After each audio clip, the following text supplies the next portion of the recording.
नमस्कार, जनता टीवी देख रहे हैं आप। आपके साथ मैं हूं अंजलि भंडारी और बात करेंगे देवभूमि उत्तराखंड की खबरों की। तो मुख्यमंत्री पुष्कर सिंह धामी ने नई दिल्ली में प्रधानमंत्री नरेंद्र मोदी से मुलाकात की। उन्होंने पीएम मोदी को तीसरी बार प्रधानमंत्री बनने पर बधाई दी। इस दौरान सीएम ने उन्हें उत्तराखंड के प्रसिद्ध मंदिर महासू देवता की प्रतिकृति, बद्रीनाथ धाम के प्रसाद सामग्री एवं शॉल भेंट की।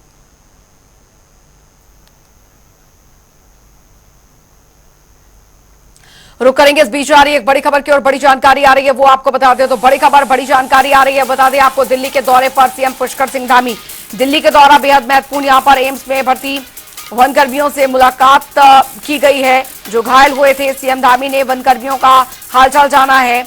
वनाग्नि हादसे में झुलसे थे वनकर्मी, जिनका हालचाल जानने मुख्यमंत्री पहुंचे हैं दिल्ली दौरे पर सीएम पुष्कर सिंह धामी। इस वक्त की बड़ी खबर आपको बता रहे हैं, बड़ी जानकारी आपको बता रहे हैं। तो बता दें, सीएम धामी ने वनकर्मियों का हालचाल जाना है। एम्स में भर्ती है वनाग्नि हादसे में झुलसे थे वनकर्मी। और जानकारी आपको यहां पर दे दें, दिल्ली के दौरे पर सीएम पुष्कर सिंह धामी। ये बड़ी खबर, दिल्ली का दौरा, पुष्कर सिंह धामी दिल्ली दौरे पर आए हुए हैं और वनकर्मियों का हाल जाना है उन्होंने। वनाग्नि हादसे में गंभीर रूप से झुलसे थे वनकर्मी। ये बड़ी खबर आपको बता रहे हैं, बड़ी जानकारी आपको दे रहे हैं। वनाग्नि हादसे में झुलसे थे वनकर्मी, जिनका हाल जानने के लिए पहुंचे हैं मुख्यमंत्री पुष्कर सिंह धामी। उधर आपको बता दें कि दिल्ली में केंद्रीय सड़क एवं परिवहन राज्य मंत्री अजय टम्टा ने सोमवार को लगातार तीसरी बार लोकसभा सदस्यता की शपथ ली है। अल्मोड़ा पिथौरागढ़ से लोकसभा सीट से अजय टम्टा तीसरी बार सांसद चुने गए हैं। बता दें कि टम्टा उत्तराखंड से इकलौते केंद्रीय मंत्री है। मोदी सरकार में इस बार अजय टम्टा को अहम मंत्रालय की जिम्मेदारी सौंपी गई है। इससे पहले भी टम्टा केंद्र में कपड़ा राज्य मंत्री की जिम्मेदारी संभाल चुके हैं।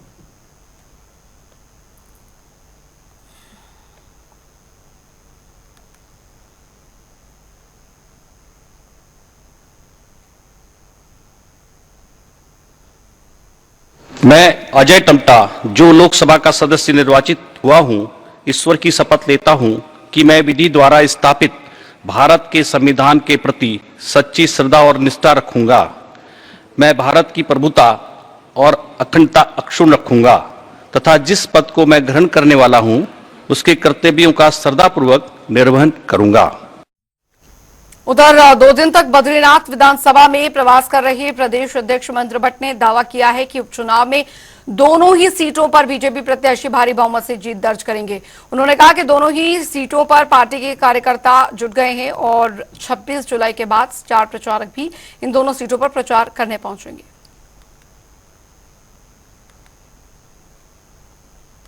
भारतीय जनता पार्टी संगठन आधारित पार्टी है। भारतीय जनता पार्टी के कार्यकर्ता चुनाव में लग चुका है।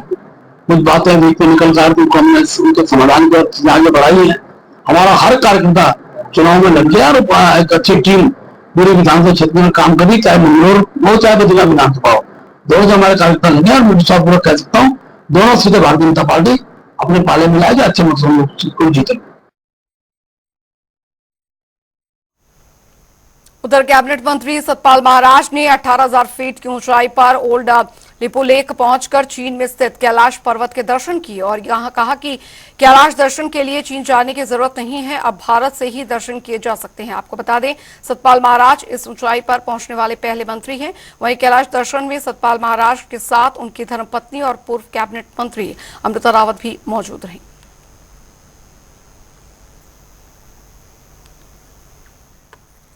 उधर उत्तर प्रदेश के बरेली में प्लॉट पर कब्जा करने के मामले में 2 पक्षों में आपस में गोलियां चली थी और टाइल्स व्यापारी और बिल्डर के बीच हुए बवाल में जमकर पथराव भी हुआ था। अब इस मामले से उत्तराखंड कैबिनेट मंत्री रेखा आर्या के पति का नाम भी जुड़ रहा है। वहीं मामले में आरोपी बिल्डर राजीव राणा ने पप्पू गिरधारी पर गंभीर आरोप लगाए हैं। आरोपी राजीव राणा का कहना है कि वो उनका अपना प्लॉट है जिसे उन्होंने डॉक्टर भारती गुप्ता से खरीदा है। उनका कहना है कि पप्पू गिरधारी उनकी जमीन पर कब्जा करना चाहते हैं। वहीं कांग्रेस प्रदेश प्रवक्ता गरिमा सोनी ने कहा कि ये कोई पहली बात या नई बात नहीं है कि गिरधर साहू के ऊपर कोई गंभीर आरोप लगा है। इससे पहले भी कई बार गिरधर साहू के ऊपर गंभीर आरोप लग चुके हैं और अगर इन तथ्यों में सत्यता है तो गिरधर साहू के ऊपर कार्रवाई होनी चाहिए।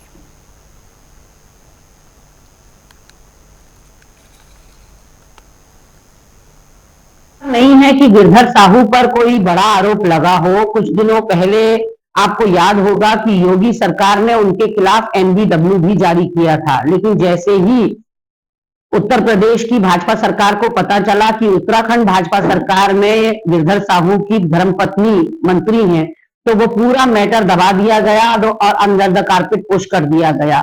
एक तरफ जीरो टॉलरेंस की बातें होती हैं, दूसरी तरफ भ्रष्टाचार मुक्त करने की बात होती है, भ्रष्टाचार पर नकेल कसने की बड़ी बड़ी बातें भाजपा सरकारों में होती है, लेकिन बात जब अपने मंत्री और उनके पति पर आए तो फिर वो भ्रष्टाचार पता नहीं कहां गायब हो जाता है। ऐसे में ये बड़ा आरोप किसी राणा ने लगाया है गिरधर साहू के ऊपर, और अगर इसमें जरा भी सत्यता है तो कठोर से कठोर कार्रवाई गिरधर साहू पर होना चाहिए।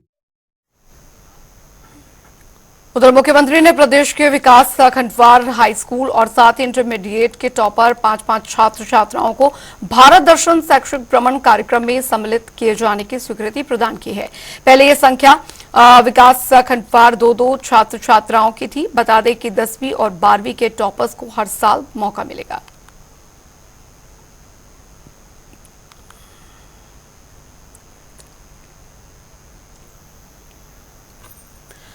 उधर उत्तराखंड में वाहन दुर्घटनाओं पर नियंत्रण के लिए देहरादून संभाग ने चेकिंग अभियान चलाने पर जोर दिया है और इसी को देखते हुए अब आरटीओ एनफोर्समेंट ने शहर के कई चौराहों पर चालान काटने की प्रक्रिया तेज कर दी है। वहीं आरटीओ एनफोर्समेंट राजेंद्र विराटिया ने बताया कि आए दिन सवारी वाहनों में ओवरलोडिंग की शिकायत मिल रही है और ओवरलोडिंग मैदानी और पहाड़ी क्षेत्रों में दुर्घटना का एक बहुत बड़ा कारण बनता है।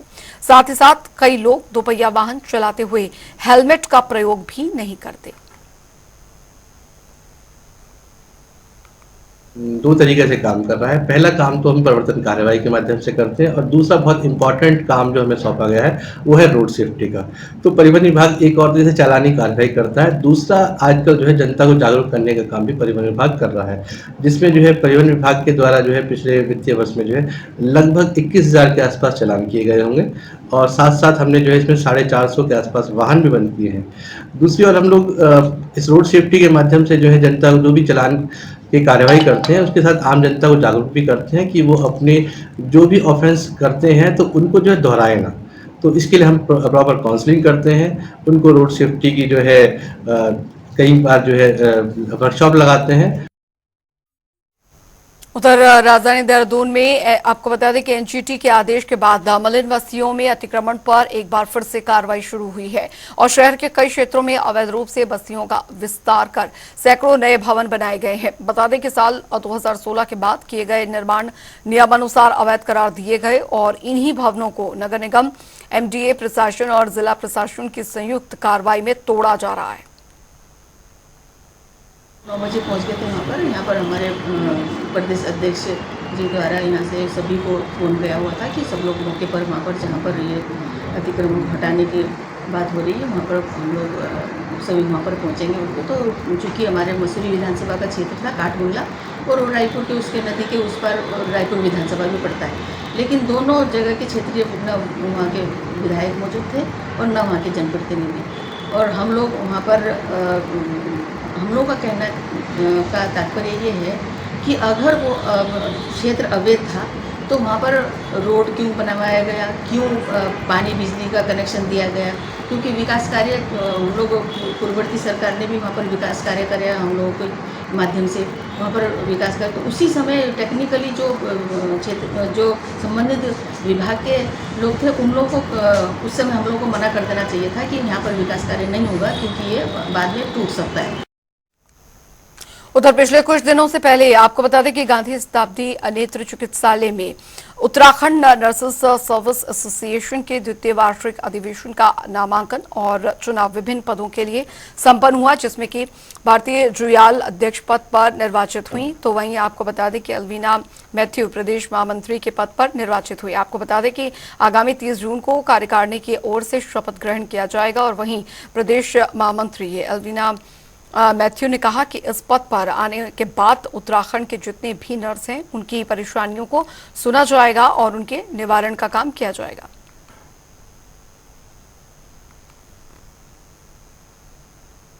और मैं आप सबको बताना चाहती हूँ कि मैं उत्तराखंड नर्सेस एसोसिएशन की तरफ से महामंत्री के पद पे नियुक्त की गई हूँ और मैं आपसे ये बताना चाहती हूँ कि जब मैं इस पद पे आई हूँ तो मैं ये सोच के आई हूँ कि मैं लोगों के लिए, जो हमारी नर्सेज एसोसिएशन के अंतर्गत जितनी भी नर्सेज आती हैं, सारे उत्तराखंड के मेरे भाई बहन, उन सब के लिए मैं उनकी प्रॉब्लम्स के लिए कार्य कर सकूं, जितनी भी उनकी समस्याएं हैं। उसमें सबसे पहले हमारा एक, जो हमारी सीनियर सिस्टर्स हैं, उनकी सबसे बड़ा वेतन विसंगति का समस्या हमारी सबसे बड़ी पहली समस्या है। उसके लिए मैं सबसे पहले चाहती हूँ कि मैं उन लोगों की समस्याओं को सुधारूं, क्योंकि अब वो रिटायर होने वाली है एक 2-2 साल बाद, तो उससे पहले मैं उनके लिए ये कार्य करना चाहती हूँ। वहीं उत्तराखंड के मुख्यमंत्री पुष्कर सिंह धामी ने खनन माफियाओं पर सख्त कार्रवाई करते हुए अधिकारियों को कड़ी हिदायत दी है। सीएम के एक्शन पर सभी प्रशासन अधिकारी अलर्ट दिखाई दे रहे हैं, जिसके तहत अब अवैध खनन माफियाओं के खिलाफ राज्य सरकार के प्रशासन अधिकारी कार्रवाई कर रहे हैं। देखिए, ये जो अवैध खनन के विरुद्ध हमारी जो सरकार की नीति है कि किसी भी तरह से अवैध खनन नहीं होना चाहिए, तो उसी के क्रम में लगातार जो है अवैध खनन के विरुद्ध अभियान चलाए जाते रहे। लेकिन इस बीच में पता चला कि अवैध खनन करने वाली कुछ व्यक्ति जो है, ये स्टोन क्रशर जो है उनको इंस्टिगेट कर रहे हैं कि आप जो है माल लेकर के आओ। तो उसी के क्रम में स्टोन क्रशरों के ऊपर इनको कार्रवाई की गई है, जिसमें से कल एक सिंह स्टोन क्रशर था, ये बाजपुर के पास सिंह स्टोन क्रशर, उसको और उसका स्टॉक था एक, उन दोनों को जो है कल सीज किया गया है। और ये कार्रवाई आज भी चल रही है। आज भी एक अमर स्टोन क्रशर पे अब तक कार्रवाई हो चुकी है। उसके अलावा अभी टीम वहीं पर है, तो दूसरे क्रशर की भी जांच चल रही है। तो वो उनके नाम फिर तब पता चल पाएंगे, तो उसके लिए अलग से बताया जाएगा। वहीं उधर हरिद्वार जिले के बहादुराबाद क्षेत्र में खनन माफियाओं की पोकलैंड मशीन नदी का सीना चीरकर अब किसानों के खेतों तक पहुंचने लगी है। गुस्साए किसानों का आरोप यह है कि खनन माफिया बड़ी बड़ी पोकलैंड मशीन लेकर नदी में उतरते हैं और भारी संख्या में उपजाऊ जमीन को निशाना बनाते हैं, जिसकी शिकायत वो जिले के उच्च अधिकारियों से भी कई बार कर चुके हैं, लेकिन अभी तक कोई कार्रवाई नहीं की गई।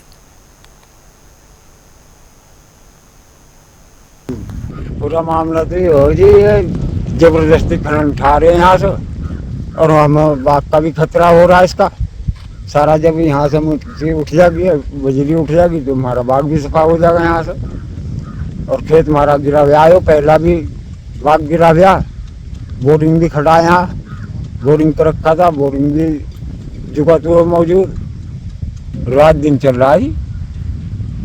ट्रैक्टर लग रहे, मशीन ना लग रही। वहीं आपको बता दें कि ट्रांसपोर्ट यूनियन के आरटीआई एक्टिविस्ट ने दरअसल भ्रष्टाचार के खिलाफ आरटीओ अधिकारी का पुतला फूका और निलंबन की मांग की। आपको बता दें कि इससे पहले भी आरटीओ अधिकारी पर कई भ्रष्टाचार के मामले सामने आ चुके हैं। शिकायत के बाद भी अब तक कोई कार्रवाई नहीं की गई है, जबकि अधिकारी के खिलाफ कई धाराओं में एफआईआर दर्ज है। हमारा आरटीओ ने हमने भ्रष्ट अधिकारी का पुतला फूका है। आपने देखा होगा हमारे द्वारा जो है कई बार जो है यशस्वी मुख्यमंत्री जी को भी जो है हमारे द्वारा साक्ष्यों के साथ पत्र दी गई, जिसमें उनके द्वारा जो है जांच कराई गई इस पे, लेकिन जांच जो है परिवहन मुख्यालय में जाकर जांच दबा दी गई।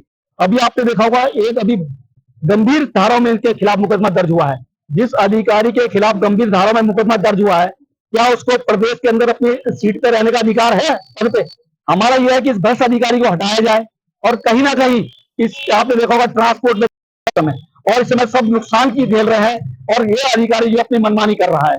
तो हमारा कहने का है कि हमारी जैसे मुख्यमंत्री जी से मांग है, क्योंकि माननीय मुख्यमंत्री जी भी परिवहन विभाग है, हमारा ये कहने का है कि इस भ्रष्ट अधिकारी को तुरंत हटाया जाए, जिससे कि एक आंदोलन जो है देहरादून और अन्य जनपदों में जो पनप रहा है, इनके खिलाफ उस आंदोलन को जो है बचाया जा सके।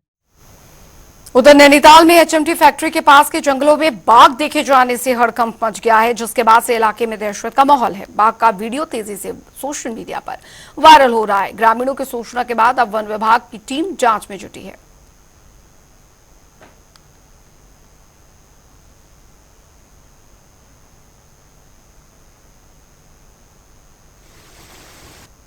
दिक्कतें तो यही है सर, क्या कहते हैं, रोज का आना जाना लगा रहता है उसका, और आए दिन दिखाई दे रहा है। कभी हमें भी दिखता है और कभी आने जाने वाले जितने भी हैं उन सबको दिखाई दे रहा है, लेकिन डर का माहौल बना ही रहता है। लेकिन वैसी कोई सुरक्षा मतलब है नहीं कि हम क्या कहते हैं रोज़ अपना सही से आ जा सकें। कभी रोडों में दिखाई दे रहा है, कभी झाड़ियों के बीच में बैठा रहता है, हर जगह लेकिन डर का माहौल है। उधर देहरादून में अपराधों पर लगाम लगाने के लिए कानून व्यवस्था, ट्रैफिक व्यवस्था में सुधार लाने के लिए प्रशासन लगातार काम कर रहा है। इस दौरान एसएसपी ने जिले के सभी थानों में आई शिकायतों के निस्तारण के लिए निर्देश भी दिए। साथ ही शहर में अपराधों को लेकर कार्रवाई के साथ ही उन पर अंकुश लगाने के भी कड़े निर्देश दिए गए।